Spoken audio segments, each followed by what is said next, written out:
phone, just so you know.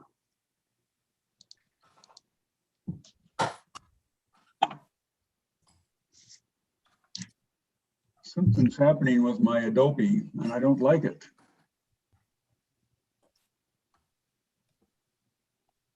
What the heck?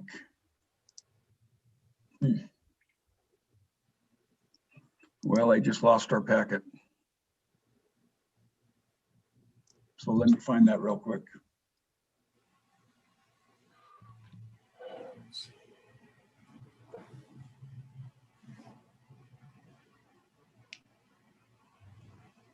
Well,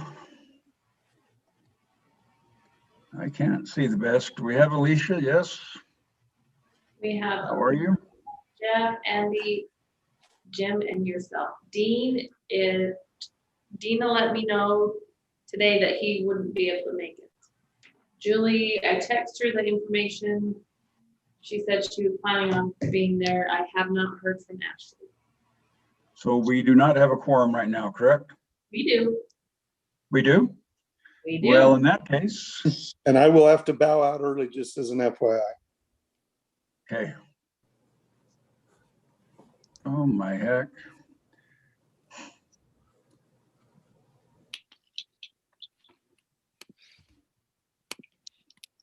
Sorry, folks. I'm losing it. It's not my fault. It's technology's fault. It is.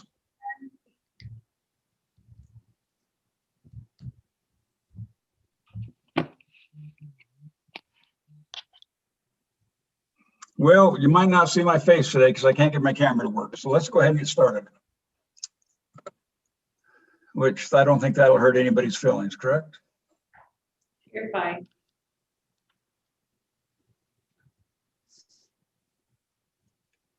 Okay, you can start us. Jill, or have you already? We're started. You can go for it. All right. I'd like to welcome everybody to our May 6th, 2021 Planning Commission meeting. We'd like to start with an opening prayer, reading, or expression of thought. And we've asked Alicia Lund to provide that for us. So Alicia, if you would, please. Our dear Heavenly Father, we're so grateful that we can be gathered today to plan the city of Pleasant View. Please bless us that we will be diligent and be good to those who live here in this city. We're grateful that we have the opportunity to serve, and please bless the citizens that live within. And we say these things in the name of thy Son, Jesus Christ. Amen. Amen. Thank you very much. And Alicia would also ask that you lead us in the Pledge of Allegiance. And I think Jill's going to throw up a flag for us. There we go. I pledge allegiance to the flag, the United States of America, and to the republic for which it stands, one nation, under God, indivisible, with liberty and justice for all. Thank you very much. Appreciate that.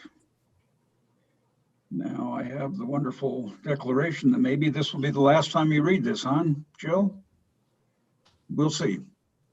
Okay, in accordance with Utah State Code, Section 52-4-207, Section 4, Paragraph A, I, Keith Priest, Pleasant View City Planning Commission Chair, hereby make the following declaration: that the state of national and state emergency has been declared in response to the COVID-19 pandemic, and that Governor Herbert and Governor Cox has extended the emergency declaration for Weber County issued on July 24th and extending to May 6th. And that the state code has been amended to allow for the conduct of electronic meetings in emergency without an anchor location, and that the Planning Commission chair shall read or cause to be read at each electronic meeting the reasons and the facts behind the declaration. And therefore, Pleasant View City Planning Commission shall hold electronic meetings as provided for state code. Signed by myself. And thank you very much. Maybe we'll get an update on that later on. Jill? Okay. All right. At this time, I'll ask for, do we have minutes in the No, agenda to approve? just the agenda tonight. Excuse me? Just the agenda tonight. Okay, then we'll ask for a motion to approve the agenda as outlined. I'll make a motion that we approve the agenda as outlined in the minutes tonight. Thank you, Andy. And do we have a second? I'll second that motion. All right, at this time I'll ask for. We got Jeff's hand first, so Commissioner Bolenbrook seconded, and any opposed? Just the agenda tonight. Okay, thank you. Jill, up to you. Administrative, this is a discussion and recommend approval or denial to the city council. It's preliminary residential subdivision, Rocky Meadows, 24 lots located on parcels 19-013-0101 and 0102 and 19-330-0008, north of phase 1 of Rocky Meadows. Okay. So Jason Hamblin is our applicant. He is on here with us. It is a residential subdivision. They've already gone through the rezone, and it consists of 24 lots. So you guys are aware where it's located. Here's Pleasant Drive. Here's phase 1. Here's Mountain Orchard Drive. So it's finished this chunk right here, and it is including this lot just off. What they're going to do is they're going to put the road through. So here's what the layout is. Road through that one parcel that I showed you. We're going to have an arm up north or northeast to extend, and then they'll have a little cul-de-sac here. So it does contain 24 lots, like I stated, and there are enough frontages for all of them. One of the questions that you guys usually bring up is detention. Everything was done in phase 1, and within phase 1, they did calculate for phase 2, so their detention pond will be able to maintain everything for phase 2. Jill, can I ask you to speak louder and more? It's coming across garbled on my end. Can you guys hear me? Now we can, a lot better. Okay. Ashley, could you possibly mute your mic? I think you're possibly bleeding out for us. There we go. Does that help? That's better. Thank you. So, now I gotta remember where I was.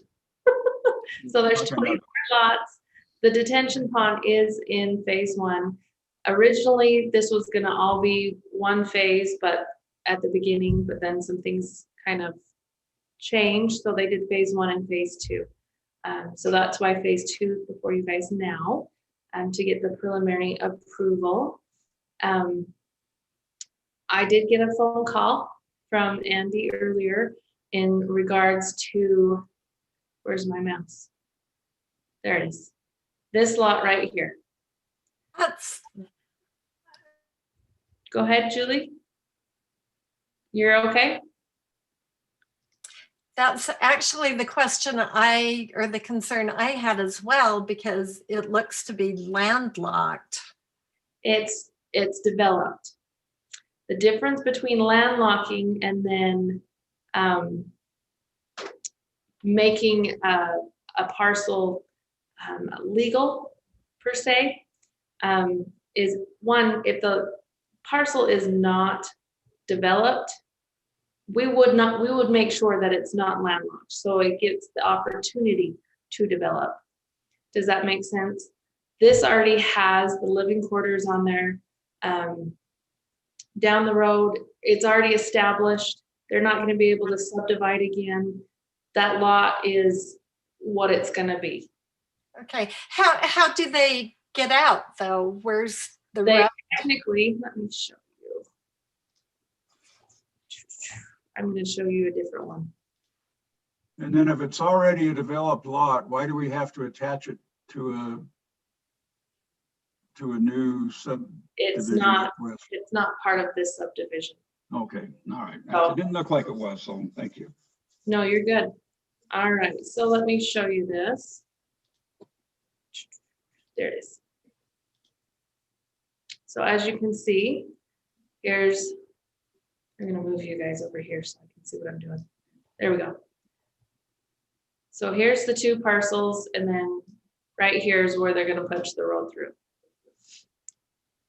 The cul-de-sac is gonna come up and turn right about here. So you'll have a lot here. They'll have, if down the road, if they decide they need the driveway on this side, there will be enough room for at least a driveway. But right now they have a right of way through this parcel. Okay. So we're not changing anything on that parcel, or we're not blocking them from having access to the road because they already have it. Is that a But- recorded easement?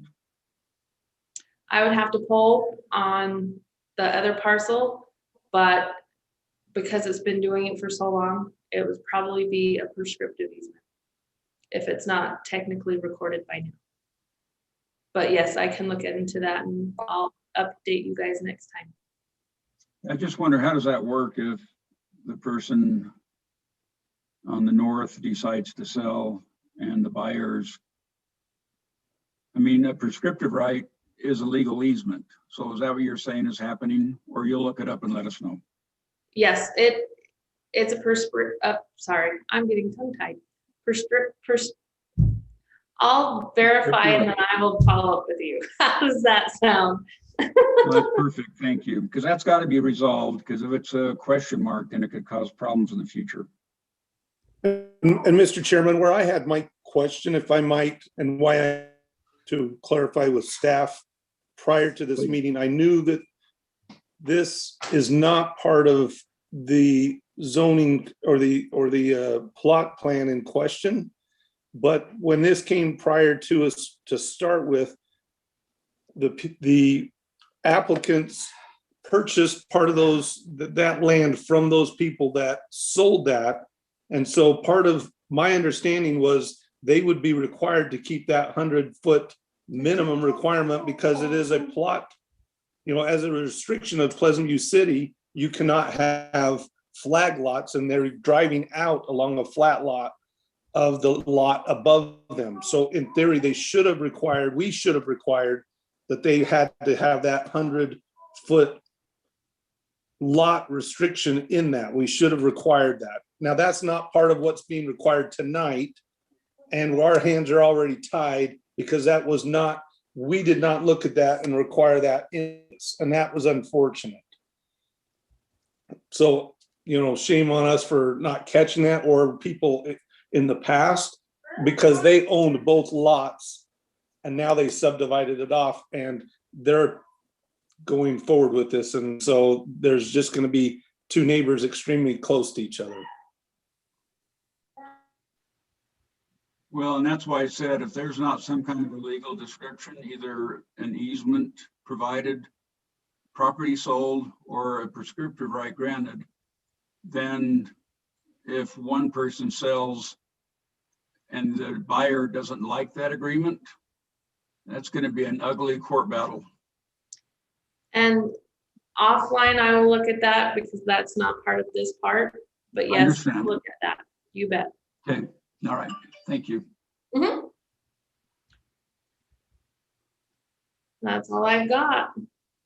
They've met all the zoning and everything else, so. Okay, any questions for staff, or do we have the developer with us? Yep, Jason's on there in my, Jason Hamblin, welcome, Jason. Middle. So commissioners, any questions? I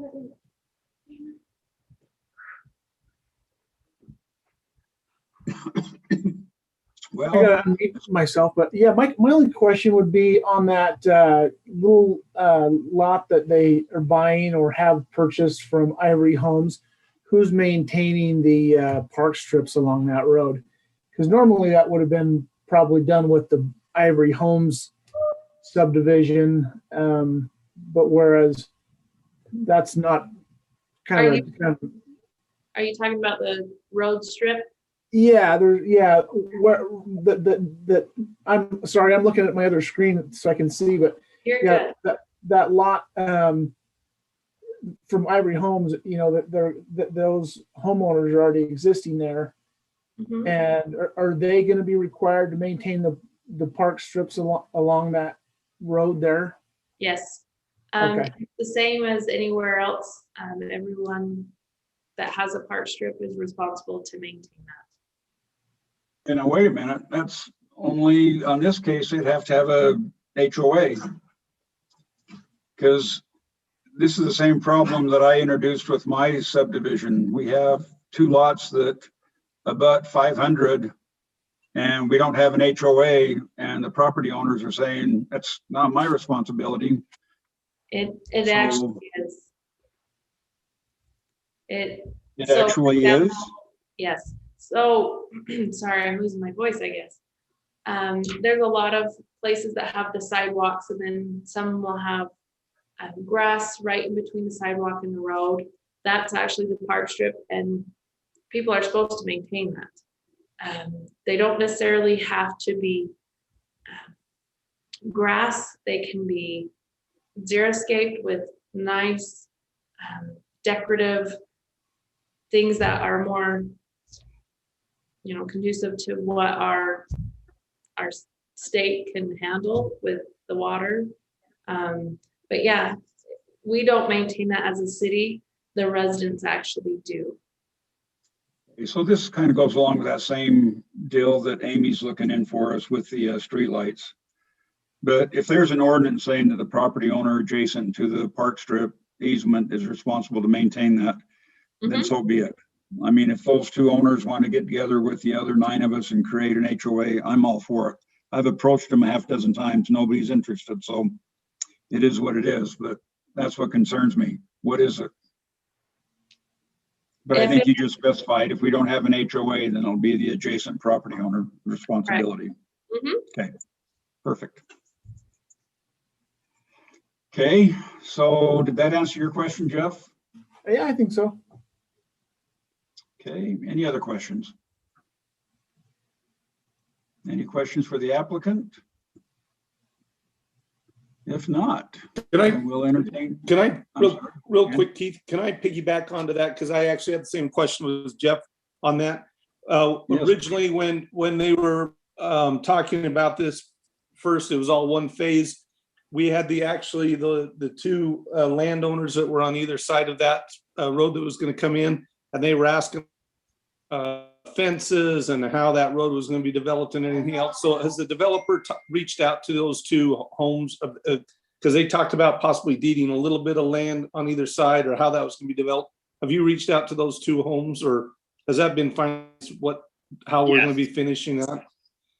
Yes, so we've reached out to both adjacent landowners, and you are correct. We are going to be deeding a small portion of property to them in order to still comply with the length of the right of way for right there. And we have purchased and closed on the property from Ivory Homes as well. So that's now in our name as well too. Okay, so that's been taken care of as part of this, so we're good. I just remember that being a discussion in the first phase. Yep, so correct. Yep, correct. Thank you. Well, thank you, Jason, for taking care of, you seen a hurdle coming and you addressed it. Thank you. Yep, not a problem, Andy. All right, so with that, then we'll entertain a motion to approve or recommend approval or denial to the city council for agenda item number 1 on the administrative portion of the agenda.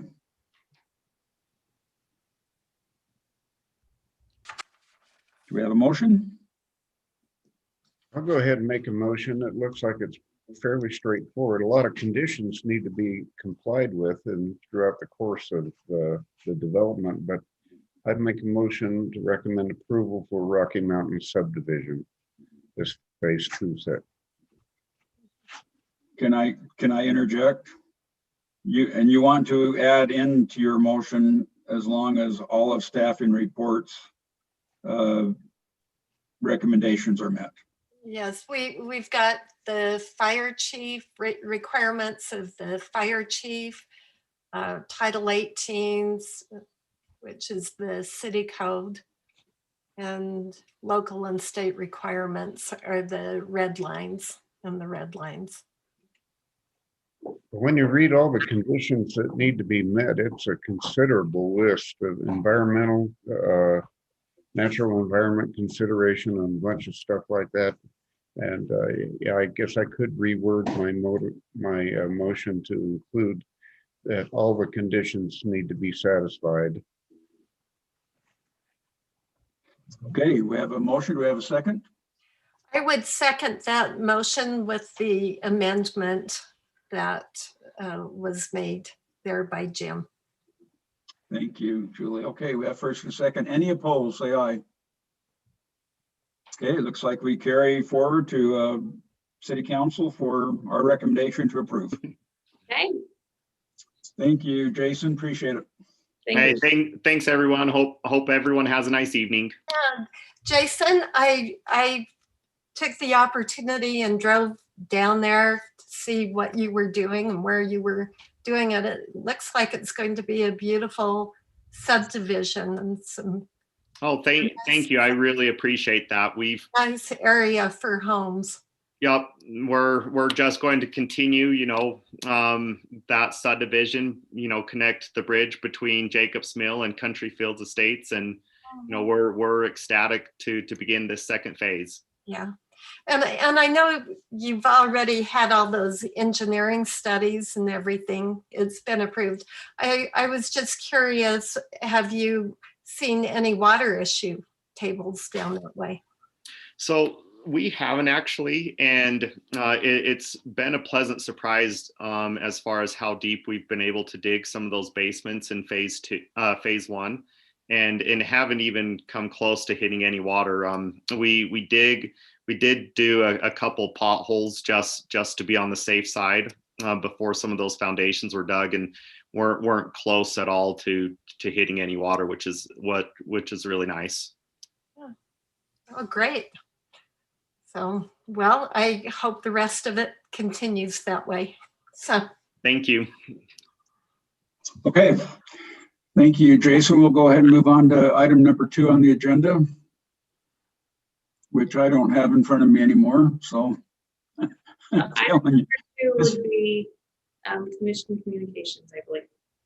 Thank you. I finally found it. So commission communications, commissioners, any concerns, questions, thoughts, comments, items that you'd like to bring up to officially discuss?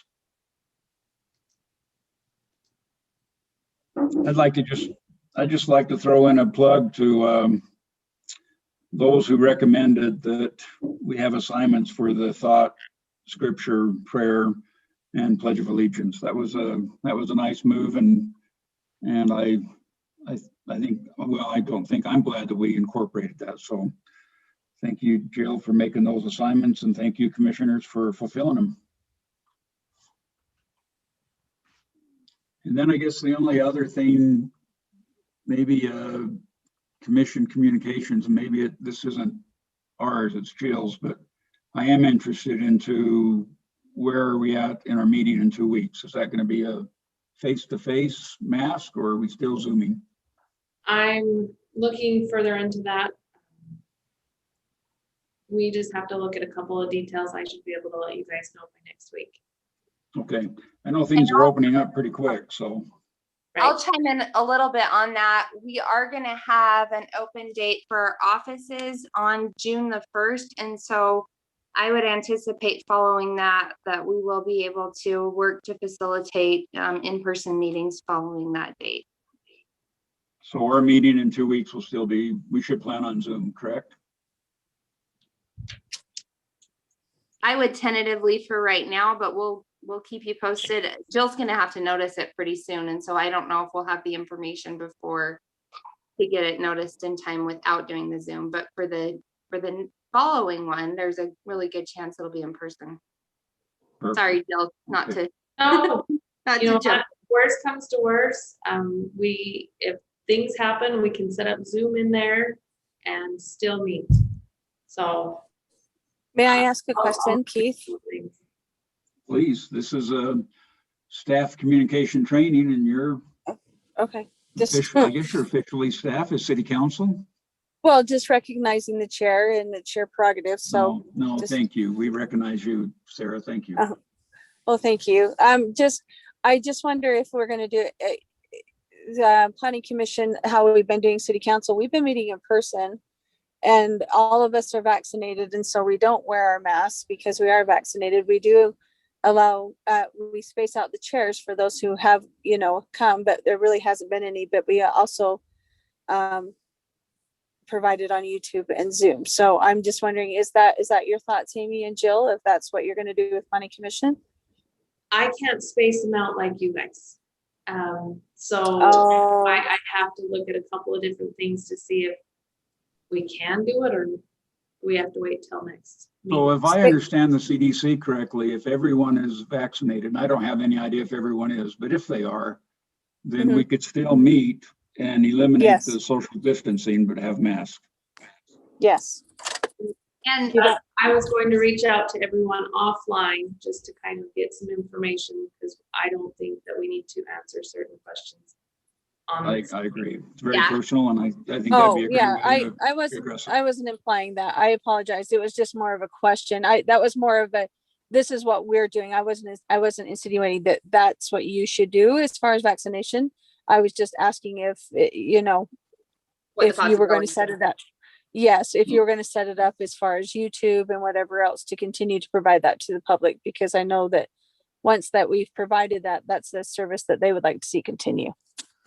Correct. Correct. And I think, to your question, Sarah, the intent would be to try to do the same. So we'd continue to provide a digital format for those that don't feel comfortable coming to the meetings or maybe high risk.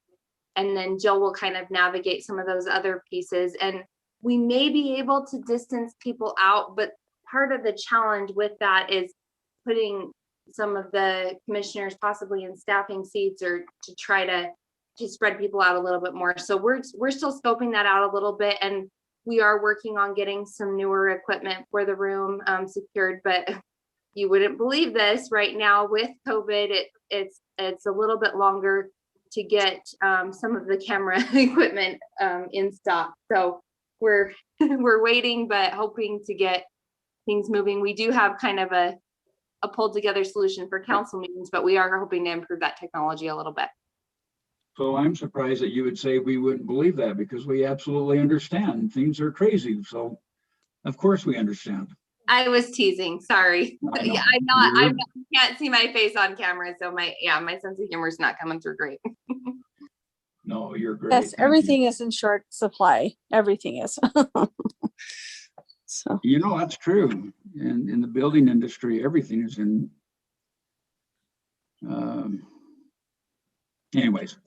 All right. So nothing else with the commissioner. So let's go ahead and go to staff communications and training. Jill and Amy. Go ahead, Amy. Okay, I have a list. So from our last meeting, and I'm happy to email this out if helpful as well, but I had referenced, I went down to the city managers conference, and the League of Cities and Towns actually went through a list of some of the planning related items that came up and were hot topic items at the state. And with those items, I just wanted to go through the list. So we have with housing, inclusionary zoning and modifications to the zoning. There were a couple of House bills that were considered, one of them adopted actually, 409, that really impact land use. And with that, we're kind of getting up to speed on that because it will modify the required training for planning commissioners, as well as some of the different land use definitions. And there's kind of a lot in that one. So working through the details with that. And then they are looking at development fees and modifying and adjusting some of those. And then also with single family zones, maybe some possible expansions with what is allowed with those, limiting what cities can do with some of that to try to encourage more affordable housing. And then obviously short-term rentals is a hot button item. And then just some of the various restrictions and requirements with how property documents are initiated through the city. And so working through some of that. So I am going to be working closely with Jill to go through some of those changes that have happened to the state law to see how those impact us, to see how that impacts our planning commission. And then from there, try to work through some of those details and inform you all on how that's going to impact us. But just so you know, the housing, and I'm sure, I mean, again, everything is in short supply, as was said by our fine chair. And so housing is one of those commodities. And so that's one of the things the state is focusing very heavily on, and how can we help cities really enhance what is available and what we're doing there. So I don't know with that list if there's any big questions with what's there. Hey, Keith, may I comment to Amy's comment? Please. I noticed, Amy, I looked up yesterday, it was in the news of all the bills that went in effect yesterday. So I think you and I had already discussed this. HB 98 was vetoed by the governor. So as far as, did we already discuss this? No, and no, thank you for, I actually had that on my list of. Oh, I'm sorry. Were you going to continue? No. Well, I just didn't know with that, but yeah, the 98, and that was one that actually appreciate Councilmember Yuri and her help with that. We actually requested that it not go through because we had a lot of significant concerns with that one, and it was vetoed, and grateful for that, just because it would have had a lot of impacts on cities that I don't think were maybe fully anticipated.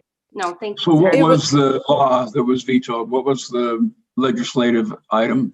So it was the way that inspections are performed, and so allowing those to be privately contracted, and so it wouldn't have to go through the city with some of those building inspections and that. And the concern from the municipal side with that, and I know the League of Cities and Towns really pushed hard against that one, was that if you're having these third parties doing the inspections, there's not a level of consistency with what's being done with pricing as well. So there's kind of a fairness and a parity issue, but then also just ensuring that those inspectors are actually making sure that all of the different requirements are being met, because it's just a little bit nerve-wracking, you know, if somebody can hire somebody that maybe the city hasn't vetted through and really know that the inspections are actually happening the way they need to occur. Right. Okay, I'm glad. That Objectivity. sounds like a good veto. Yeah. Well, I appreciate, the information Councilmember Yuri helped provide along the path with that one. So that one is off, but the 409 did take effect and was signed. And so that one, and I don't see anything like crazy alarming or anything in that. There's just a lot of little detail, minute changes that we really need to pay attention to and kind of work through and monitor. So that's the main thing with that one. But I think we'll have more information for the Planning Commission, and maybe that's something that we can talk about, because it does, modify a little bit the training requirements with our land use and some of those things. Yeah. What about the legislative item that required cities to amend turning their homes, single-family homes, into apartments? That passed yesterday as well. You can, are you talking about mother-in-law apartments? Yeah, Or but they said they was going to short-term loosen the rentals? requirements. They was going to loosen the Short-term requirements. rentals? Amy, I don't know if you were going to, maybe you can address it, but they did loosen the requirements for short-term rentals. Who can rent them? You don't have to live in your home in mother-in-law apartments, for sure. Right. Yep. That's part of that. So that's definitely part of what was approved with the ADUs and that. So you kind of summarized it for me. Sorry, Sarah. I'm like, well, yeah, it basically it made it a lot harder for you for a municipality to say, no, you can't rent out your home, and no, you can't have a mother-in-law apartment. They really they made it very, very difficult, and they tied it in association with the housing crisis. Affordability. Mhm. The affordable housing that municipalities really, it's very difficult to be able to put restrictions on zoning or whatever else for mother-in-law apartments and rentals. So if you could, So- when you get all that information, that would be something we'd love to be trained on. Yeah, absolutely. We're happy to kind of give the updates on that. And I think it'll be interesting because, as you all are aware, as new legislation comes into effect, kind of to see how it plays out and how it impacts our community and how things go. But I think, some initial training on what's included in those, we're happy to provide that. I think the main thing I wanted to do tonight is kind of go through this big list, but I think let me make a note to make sure that we do a little bit more training on those accessory dwelling units or mother-in-law apartments. And then also, it sounded like there was some interest in the 409 as well. So I'll get on that. And I understand obviously where the state's coming from and trying to, do what they can to help with affordable housing. But some of it's really, really hard, and we don't know how these changes will have long-term impacts on the community. And yeah, so it's just kind of seeing how it plays out, I guess. I wonder, just out of curiosity, if I may, that with the legislation as you review it, it's maybe the guidance or I guess the action that the city can take is kind of, if it's allowed, maybe how it looks, and to address parking and things like that, so that it doesn't become such a nuisance to neighbors and people like that to have a lot of rentals. And you know what I'm saying?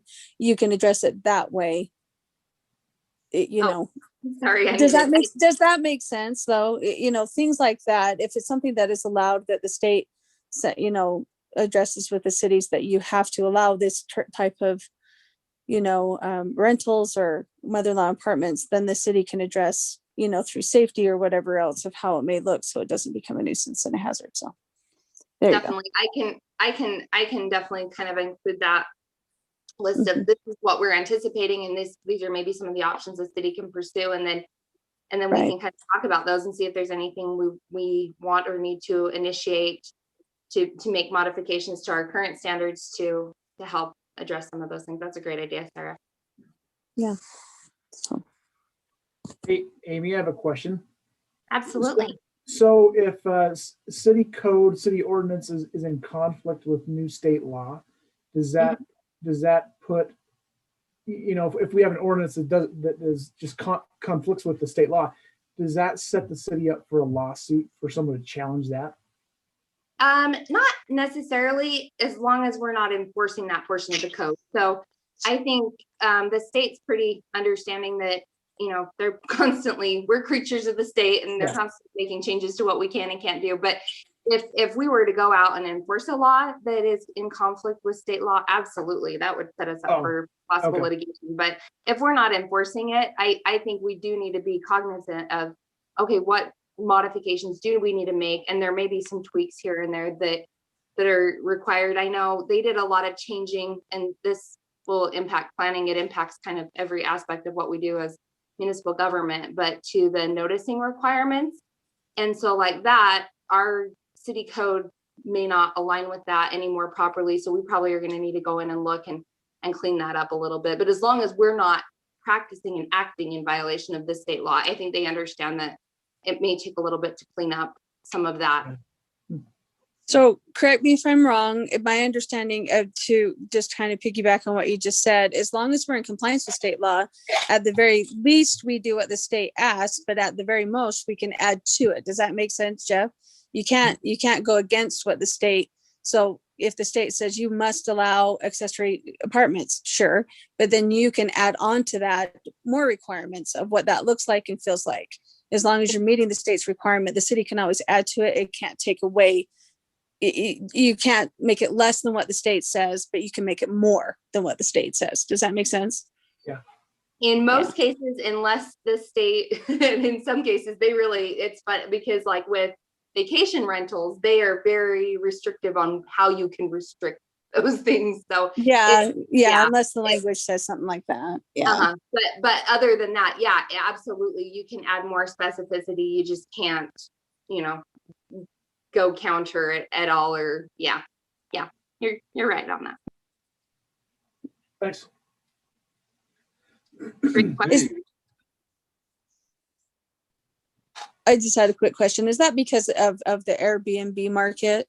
I'm just curious, like vacation rentals and stuff. Is that kind of because that's become such a popular thing?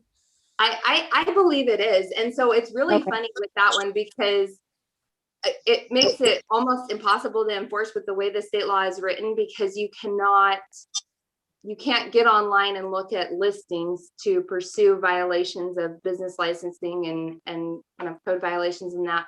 The only way that you can pursue like complaints and violations is through direct complaints. Like it, and so it's really an interesting deal. There was a city, I think it actually might have been up by Bear Lake, that had gone and created this online software to go and look at all the different ones to see who was licensed and who wasn't. And then that change came into the state law. So it's pretty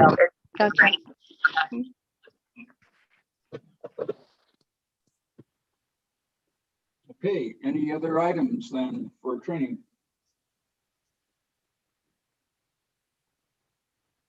No? Nope. Then I guess we'll just have a motion to adjourn and we'll be done.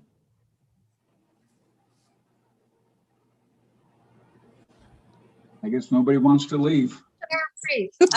I would make a motion that we adjourn this meeting. Thank you. Don't need a second. We're all in favor. So thank you very much. We'll see you in 2 weeks. Have a good night. Okay, good night. You guys are awesome. Thank you. Hey, I was going to tell you, Jill, not tell you, but